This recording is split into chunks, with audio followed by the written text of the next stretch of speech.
quiero comenzar mi participación enseñándoles un pequeño libro. Esta es la Biblia que mi abuelo se llevó al Instituto Bíblico cuando él entró al Instituto Bíblico Moody en el año 1929. En la primera hoja, él tiene unos apuntes que él escribió en la hoja de su Biblia en su curso de hermenéutica. Y lo que estamos hablando en esta hora es hermenéutica, la interpretación sana de la Biblia. Y en hermenéutica estaban aparentemente estudiando los salmos.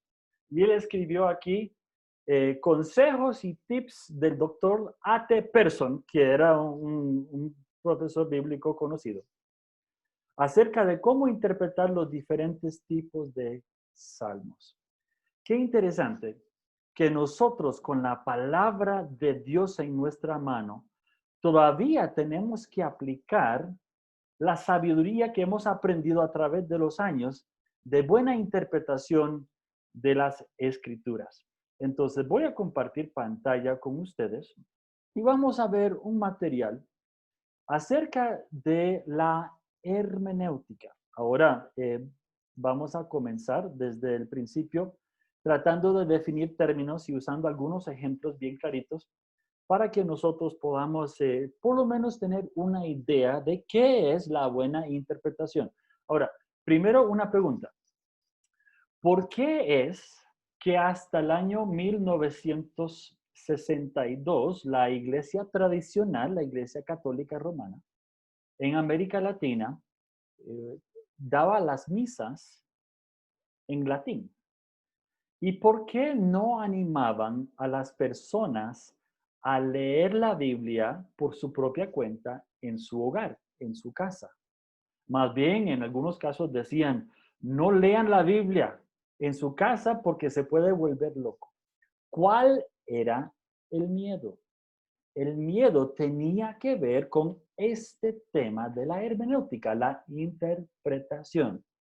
Tenían miedo de que la persona leyendo en el Sermón del Monte, que es mejor sacarse el ojo que permitir que lo que entra por el ojo lo lleve al pecado. Entonces, mejor sacarse el ojo.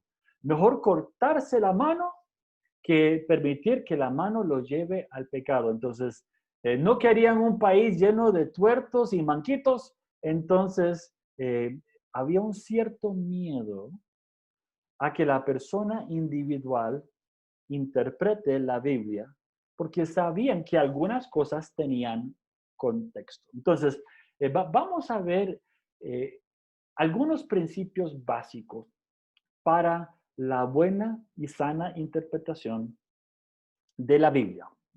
Primeramente vamos a definir dos palabras porque a veces la gente se confunde con estas dos palabras y vamos a esclarecer primeramente los términos que estamos usando.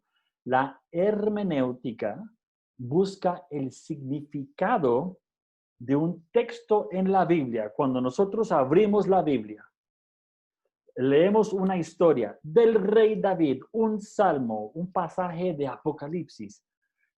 ¿Cómo vamos a sacar de ese texto el significado que aplica para nosotros el día de hoy? Esa es la pregunta central de la hermenéutica. La homilética busca aplicar esas verdades a la vida diaria de la gente a través de la predicación. ¿Ok? Entonces, usando una metáfora de cocina, la hermenéutica son las reglas y los principios para la manipulación sana de los alimentos. El pollo no se puede cocinar y servir término medio. Hay que cocinar el pollo completamente. Un buen pedazo de carne de res, ese sí se puede servir término medio, está bien, es seguro. ¿Cuánto tiempo se tiene que cocinar el arroz? Los plátanos maduros no se cocinan igual que los plátanos verdes. Entonces, eso serían como las reglas de hermenéutica. ¿Cómo interpretamos un salmo?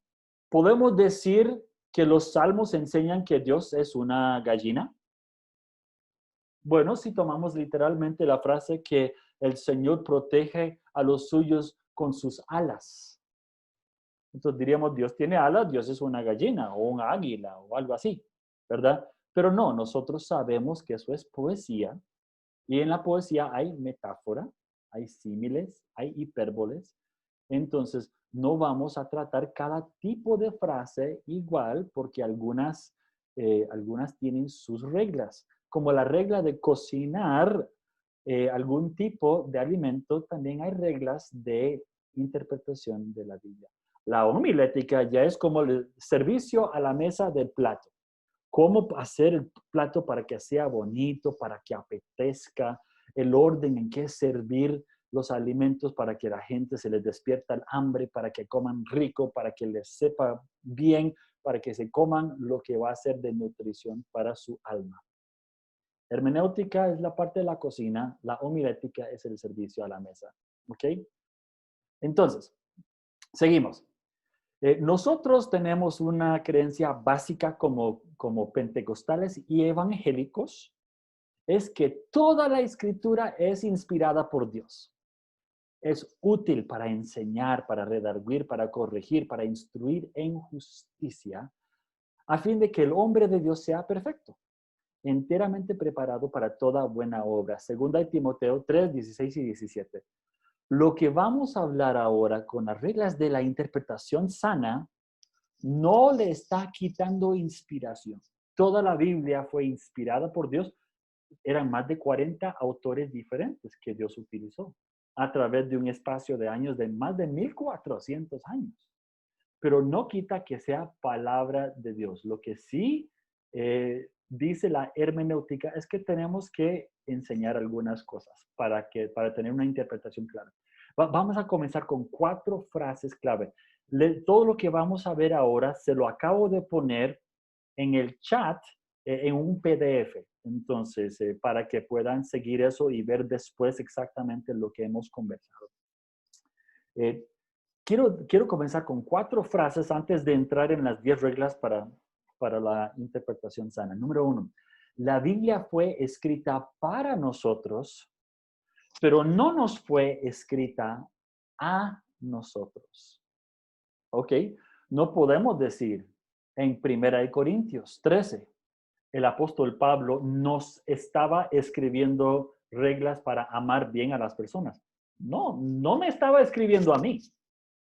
Estaba escribiendo a los creyentes en Corinto, inspirado por el Espíritu Santo, y nosotros tenemos el privilegio de leer eso, lo que él escribió a los corintios, y le sacamos principios que aplican para nosotros el día de hoy, pero no me fue escrito a mí, fue escrito a los corintios. ¿Ok?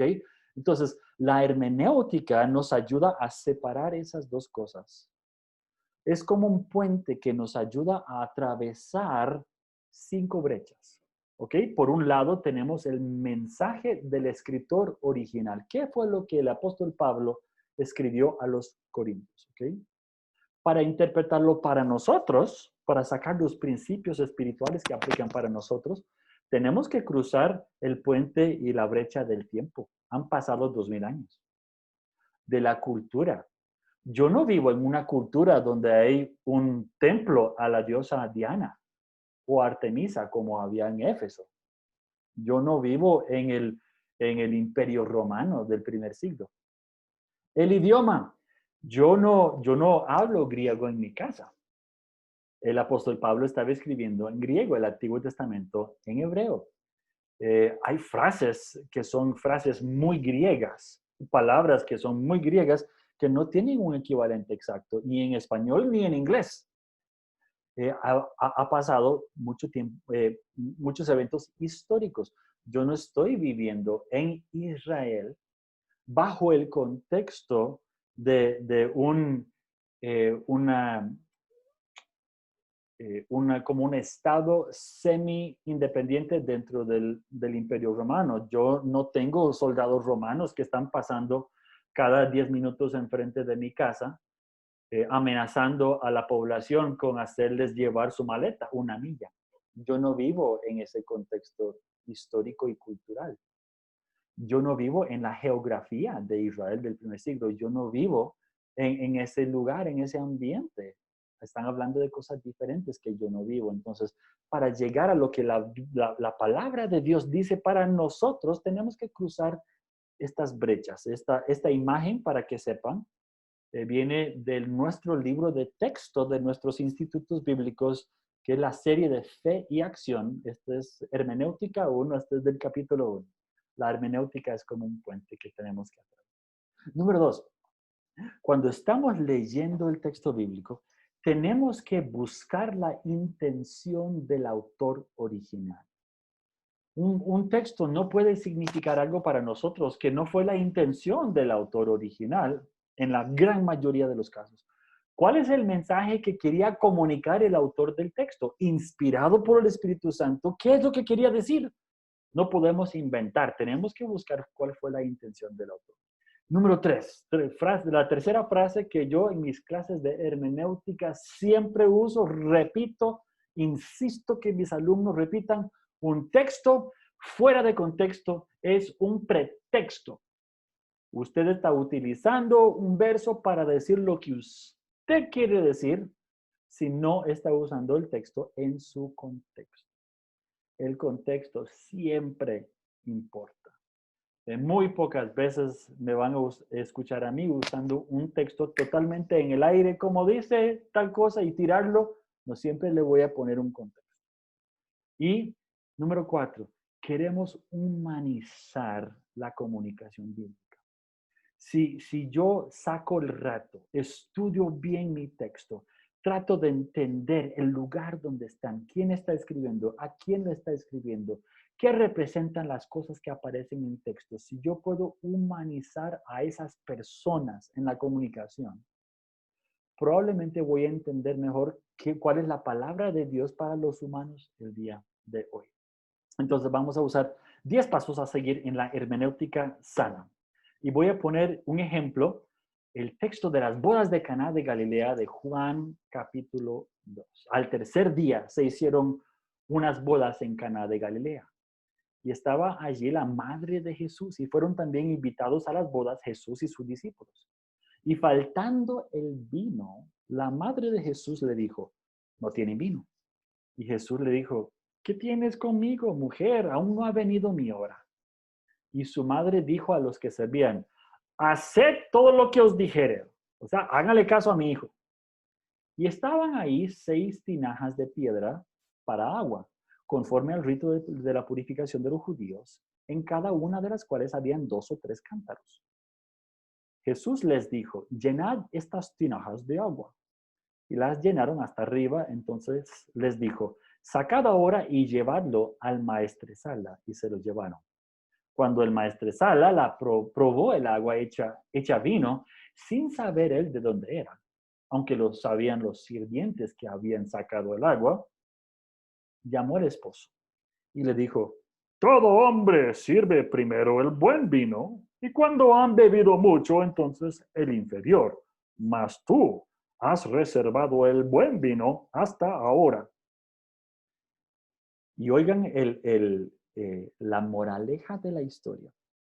Este principio de señales hizo Jesús en Caná de Galilea y manifestó su gloria, y sus discípulos creyeron en él. Ahora, ¿qué significa este pasaje para nosotros hoy? Yo he escuchado gente decir que no, aquí Dios está diciendo que el vino es bueno, Jesús convirtió agua en vino, entonces todos podemos tomar vino.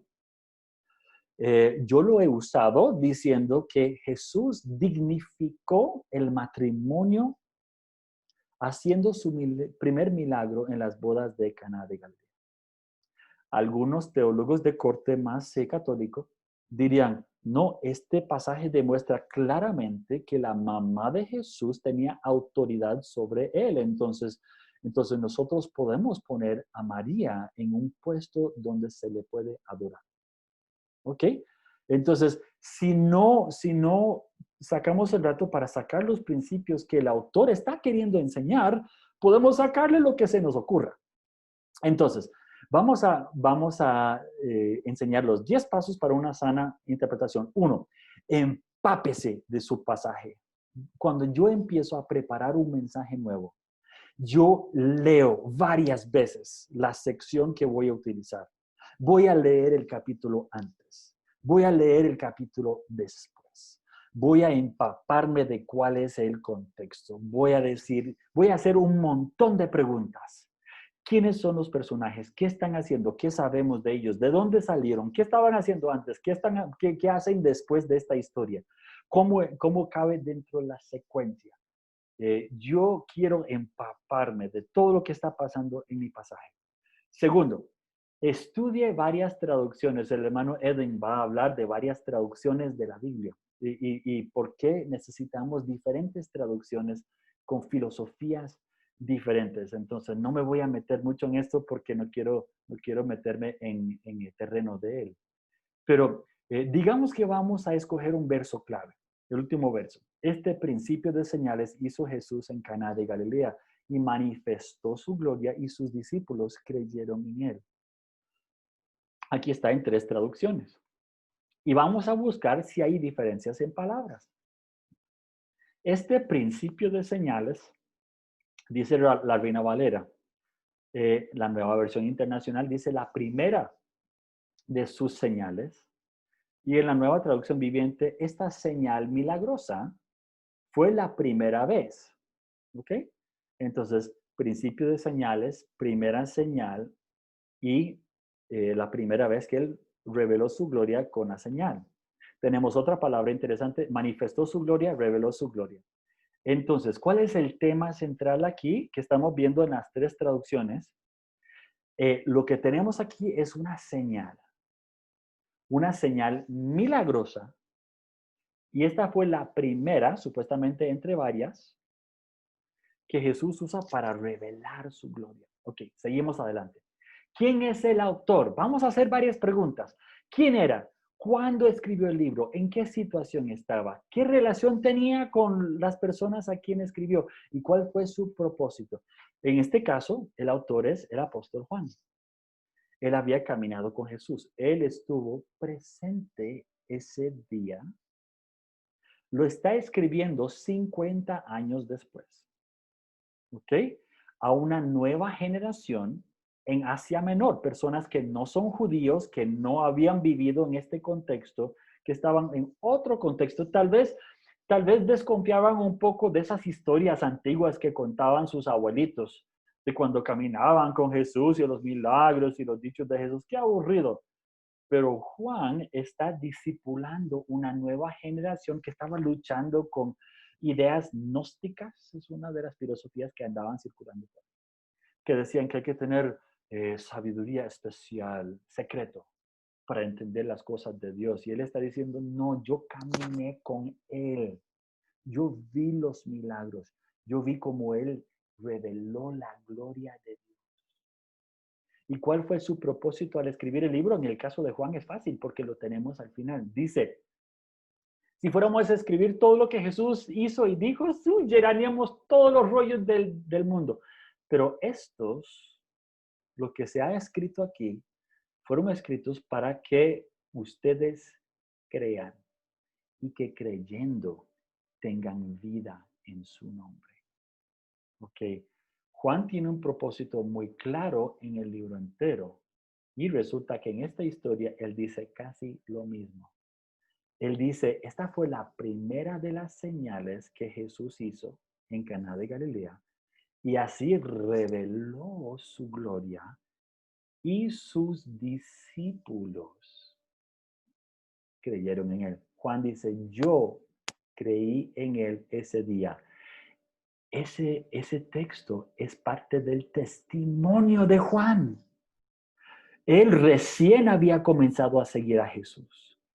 Y él está escribiendo un libro del Logos, el verbo de Dios, que bajó al mundo y caminó entre nosotros, puso su tienda de campaña entre nosotros y los suyos no lo conocieron, pero a los que sí le reconocieron, a los que creyeron en su nombre, les dio potestad de ser hechos hijos de Dios.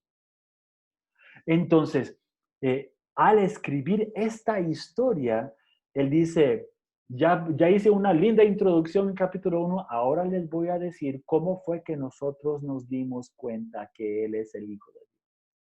Y ese fue el primer día que yo deposité mi fe en Él, cuando estuvimos en un matrimonio en Caná de Galilea. Oiga, a veces no sabemos, en algunos textos no sabemos exactamente quién es el autor. Pero ¿cómo vamos a tratar de aprender más del autor? Para mí, una gran herramienta, una Biblia de estudio. Yo uso dos, la Biblia de estudio de vida plena y esta que me gusta muchísimo, que es la Biblia de estudio del diario vivir. Tiene muchas notas en pie de página, muchas introducciones. Un diccionario bíblico y una buena Biblia de estudio son las primeras dos herramientas que todo estudiante de la Biblia deberían estar usando. Comentarios y otras cosas van después. Una buena Biblia de estudio que tenga buenas notas históricas y culturales y geográficas. Y después un diccionario bíblico. Okay. ¿Quiénes son? Cuarto elemento, ¿quiénes son los lectores originales? Los lectores originales, en este caso, van a ser chicos 50 años después de la muerte y resurrección de Jesús. En Éfeso o en Asia Menor, conocemos el nombre de uno de los alumnos del apóstol Juan en esa época, se llamaba Policarpo, ¿verdad? Él llegó a ser uno de los líderes al comienzo del segundo siglo. Tal vez estaban en Éfeso, otros lugares, otras ciudades de Asia Menor, que hoy es Turquía. Su condición social eran algunos griegos, algunos judíos, etc. Entonces, va a ser la cuarta pregunta que vamos a hacer. ¿Quiénes son los lectores del autor del libro? Vamos a brincar aquí. Número 5. ¿Cuál es el contexto histórico y cultural específico del pasaje? Ok, estamos en Caná de Galilea. Tenemos los personajes María. María llegó ese día emocionada porque su hijo tenía 30 años. Y ese fue el primer día que él aparece con discípulos en un evento. Esta mujer, María, había recibido la visita del ángel Gabriel para decirle que este hijo de ella iba a ser el Mesías, el Salvador del mundo, y tenía 30 años esperando que este chico arrancara. ¿Cuántas mamás entienden a una mujer que ve a sus hijos y dice, ¿cuándo van a arrancar? María venía con expectativa ese día. Entre los objetos tenemos los cántaros, ¿verdad? Las tinajas de piedra. Y en otras traducciones dice que tenían entre 75 y 100 litros de agua. Entonces, históricamente, culturalmente, tenían que llenar 600 litros de agua en unos jarros enormes y pesadísimos. ¿De dónde iban a sacar agua? Del pozo afuera del pueblo.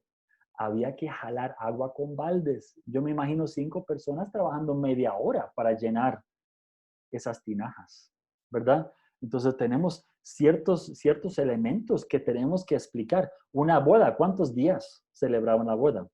Los discípulos, ¿quiénes eran? Eran 5, ¿verdad? Juan, Andrés, Pedro, Natanael y Felipe. Estaban los 5 discípulos. ¿Cuántos tenían? Poquito, 1, 2, 3 días de estar andando con Jesús. ¿Qué pensaban ellos? Ellos no sabían quién era este Jesús. Lo que sabían es que los habían invitado y que Juan el Bautista había dicho, ahí está el Cordero de Dios que quita el pecado. Vámonos con él, pero no sabían mucho. El vino, porque era tan importante el vino. El agua, ¿de dónde sacaron el agua? Los siervos. ¿Qué tenían que hacer los siervos? Trabajar sacando agua. Los cántaros, ¿cuánto pesaban? Estas son preguntas culturales, históricas que vamos a hacer en este texto, ¿verdad? Cada vez que hay una persona, un objeto o un lugar, vamos a hacer preguntas. ¿Quiénes son? ¿Qué están haciendo? El género literario. Oh, ¿en qué género está escrito? Esta es una historia histórica, pero tenemos que estar muy conscientes de los géneros de la Biblia. Este es el tema en nuestro plan de estudio Hermenéutica 2, en los libros de Fe y Acción, ¿verdad? Hoy estoy dando 3 grupos de hermenéutica 2. Entonces, ¿cuáles son los géneros? Narrativos son historias. Legal son las leyes del Antiguo Testamento. Sapiencial son los libros de sabiduría, las epístolas, los libros de poesía como los salmos, los libros proféticos como Isaías y Jeremías, los libros apocalípticos como Daniel, Zacarías, el Apocalipsis, los evangelios sinópticos, hechos, ¿verdad? Tenemos que asegurarnos de no estar interpretando de una forma que el género no permite. Bueno, seguimos. El contexto literario. ¿Qué va antes? ¿Qué va después? ¿En qué secuencia está? Esta historia de Juan 2 es parte de 7 milagros consecutivos en la primera mitad del Evangelio de Juan que van en secuencia, junto con 7 declaraciones yo soy de Jesús antes de su muerte y resurrección. Entonces, tenemos que ver, esta es la primera de una secuencia de historias y varias de esas historias terminan con y así Jesús con este milagro reveló su gloria y la gente creyó en él. Nos da una idea de cuál es el propósito de Juan.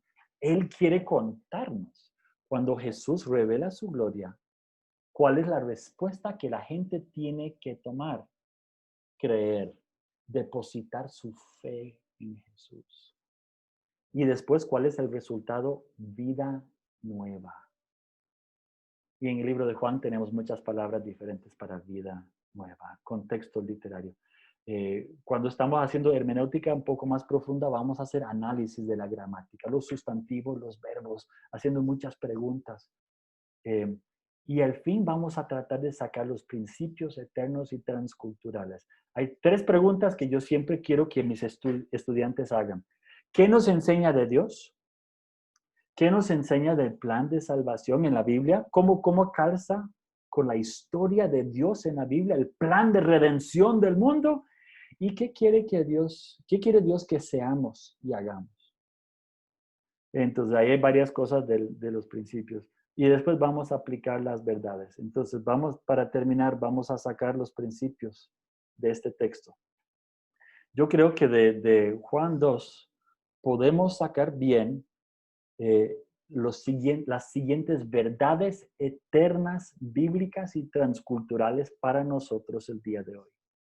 Número 1, como María llegó con mucha expectativa, mucha emoción, con fe de que Dios iba a hacer algo, tengamos expectativas hoy que Dios está actuando en nuestra vida y en la vida de las personas que nos rodean. ¿Ok? Así como María llegó con expectativa y los discípulos llegaron con expectativa, ¿qué va a hacer Jesús? Hay veces que nuestra fe pone en movimiento lo que Dios quiere hacer. Él quiere restaurar, Él quiere revelar su gloria para que la gente tenga fe y llegue a vida nueva. Pero nuestras expectativas muchas veces comienzan esa boda. Número 2, tenemos que trabajar con obediencia y diligencia. Si queremos ver que Jesús revele su gloria y que la gente ponga su fe en Él y tenga vida nueva, tenemos que trabajar como los sirvientes que tuvieron que jalar baldes de agua por media hora. Y al fin y al cabo, no busquemos intervenciones milagrosas para nuestro beneficio. Los discípulos no se hicieron famosos ese día. La gente del matrimonio, los que se casaron, ni siquiera saben cuál es el nombre de ellos. Fue Jesús que llegó a ser famoso ese día. No busquemos la intervención de Dios. Jesús reveló su gloria con señales milagrosas, pero no para el beneficio de los discípulos. Era para que la gente depositara su fe en Él. Amigos, cuando yo oro para que el Señor se revele con milagros y prodigios y palabras proféticas a través de mi ministerio, no es para yo lucir, es para que la gente crea en Él y que ellos reciban vida nueva. Entonces, cuando nosotros estamos interpretando la Biblia, tenemos que usar buena metodología, tenemos que usar sana interpretación de la palabra de Dios para que Él se glorifique y no para nuestra propia gloria. Que el Señor me los bendiga un montón y gracias por estar conectados con nosotros.